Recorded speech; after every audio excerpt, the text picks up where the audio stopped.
90-те.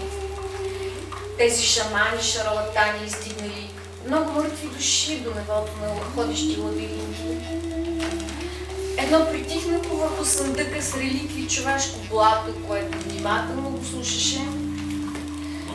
Една бяла котка на име Шугър, а също и Джули, закоравяла дрога, за когото мислех за отдавна погребан, без да знам, че бил само умрял.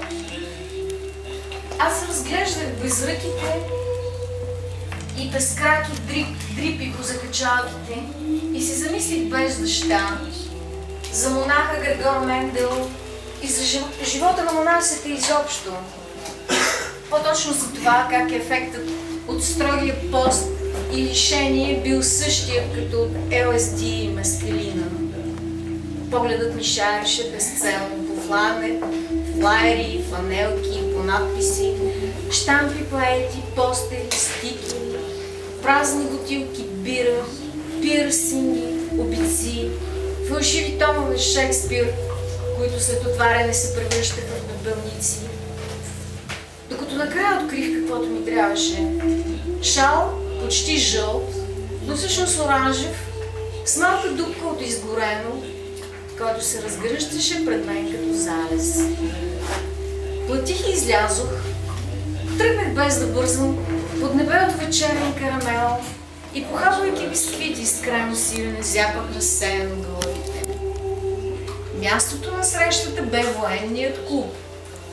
Там щеше да се състои партито на годината и ние трябваше да се разпознаем в тълпата. Бях подранил. Все още нямаше хора. Щяха да се дотъркалят постепенно като камъни, прецизно отдялани и точни, убедени, че са дошли тук, за да се забавляват. Ето го първият, по-точно първата. Първо ръкостискане. Ах, колко приказно си облечен. Да, чакам вещица в червен шлифър. О, вещиците вече са банални. Второ ръкостискане.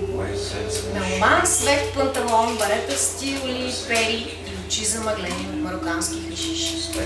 Трето, четвърто, пето. Погледи, кимвания. Събирането на много хора на клуб води до фатален оверлоуд. Кой още е тук? Един луд с гаджето си. Скулптурка, която учи в Англия. Вокалът на групата, която ще подгрява.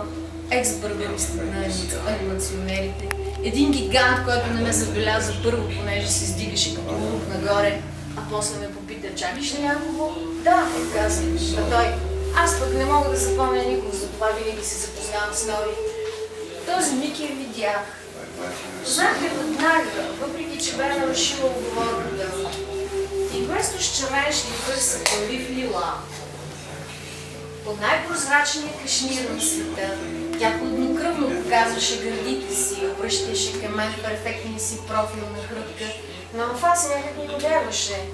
Казах и кой е, без да забелязвам особен интерес. Тиковете, ненужните й движения бяха приятни за окото ми, защото явно и тя като мен се питаше какво правя тук.